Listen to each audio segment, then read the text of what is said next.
Bienvenue dans Poker Builder. Aujourd'hui, on parle d'un sujet qui paraît simple, mais qui change tout quand on veut vraiment progresser. Construire un plan d'études mensuel, simple et réaliste. Le problème le plus fréquent, c'est de vouloir tout améliorer en même temps. On ouvre une vidéo sur les 3 bets, puis un article sur les sizing river, puis on regarde un solver, et au final, on a l'impression d'avoir étudié, mais on ne voit pas de vraie différence à la table. L'objectif de cet épisode, c'est de te donner une structure ultra claire pour avancer sans te noyer. Le principe de base, un mois, un thème, pas 10, 1. Et tu vas le travailler en 4 semaines avec un rythme soutenable, 30 minutes par jour maximum. Si tu fais moins, ce n'est pas grave. Si tu fais plus, tant mieux, mais l'idée est de construire une routine que tu peux tenir. On part sur un plan en 4 blocs. Bloc 1, semaine 1 et 2, tu choisis un seul thème et tu le comprends. Bloc 2, semaine 3, tu l'appliques en jeu et tu tagues les mains. Bloc 3, semaine 4, tu fais une review ciblée, un bilan, et tu choisis ton thème du mois suivant. On détaille. Première étape, choisir un thème unique. Un bon thème, c'est quelque chose de fréquent dans tes sessions. Exemple, défendre ta grosse blinde, c-bet au flop, value bet river, ou encore jouer les tirages. Pourquoi un thème fréquent ? Parce que tu auras beaucoup d'occasions de le pratiquer. Et c'est la répétition qui transforme une connaissance en automatisme. Deuxième étape, semaine 1 et 2, comprendre et cadrer le thème. Tu ne cherches pas à devenir expert mondial. Tu veux 1. Comprendre les idées principales. 2. Définir 2 ou 3 règles simples à tester. 3. Préparer une mini checklist. Concrètement, tes 30 minutes par jour peuvent ressembler à ça. 10 minutes, lire ou regarder un contenu sur le thème. 10 minutes, prendre des notes en langage simple, pas en jargon. 10 minutes, créer une règle actionnable. Une règle actionnable, c'est un truc que tu peux appliquer en session même sous pression. Par exemple, sur flop sec en position, je c-bet petit avec une range large. Sur flop très connecté, je check plus souvent. Ce n'est pas parfait, mais c'est praticable. Troisième étape, semaine 3, application en jeu. C'est là que la plupart des joueurs échouent parce qu'ils étudient beaucoup, mais ils ne mettent pas en pratique. Semaine 3, ton objectif n'est pas de jouer magnifiquement. Ton objectif, c'est de repérer les spots liés au thème, de prendre une décision et de garder une trace. Comment garder une trace ? En taguant les mains. Tu joues et dès que tu es dans un spot thème du mois, tu tagues. Si ton tracker permet des labels, utilise un label comme thème c-bet. Sinon, une note rapide suffit, c-bet spot. Petit conseil, ne tague pas seulement les mains où tu as un doute, tague aussi les mains où tu es content de ton play.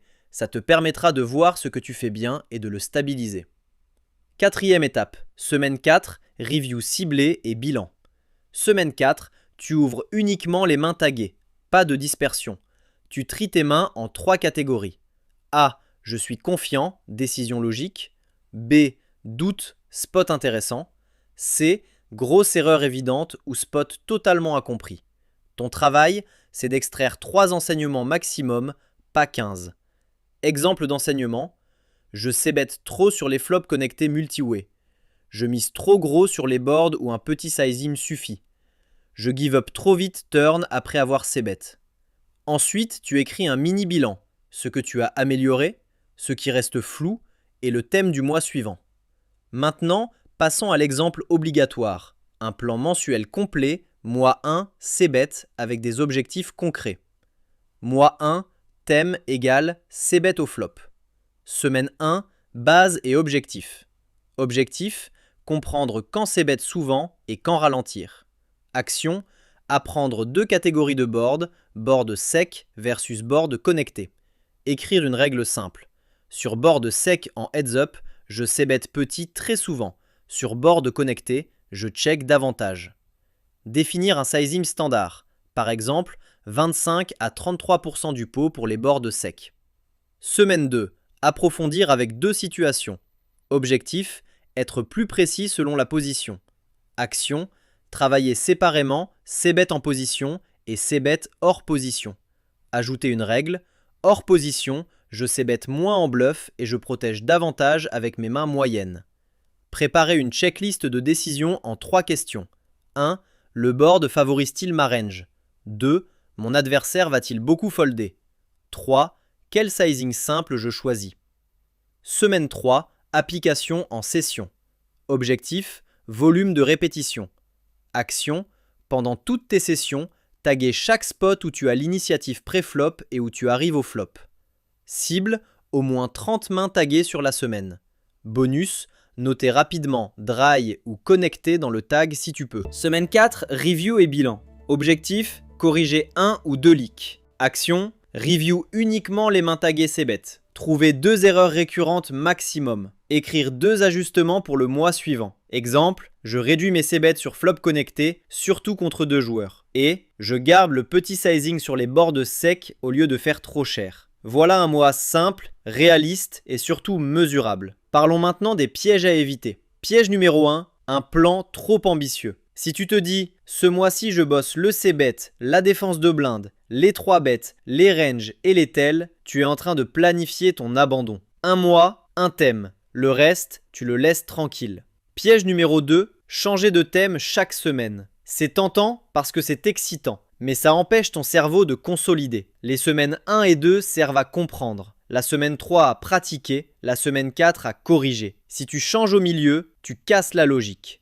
Piège numéro 3, étudier sans jouer. Étudier, c'est utile, mais le poker est un jeu de décision en temps réel. Sans pratique, tu n'entraînes pas le bon muscle. Même si tu joues peu, une petite session pour générer des spots et des mains taguées vaut de l'or. Et maintenant, mini exercice. Fais-le vraiment, c'est rapide. Prends une feuille ou une note sur ton téléphone et écris ton plan du mois prochain en 4 lignes, une par semaine. 1. Semaine 1, thème plus objectif. 2. Semaine 2, 2 règles simples à appliquer. 3. Semaine 3, volume de jeu plus nombre de mains taguées. 4. Semaine 4, review plus 2 ajustements plus thème suivant.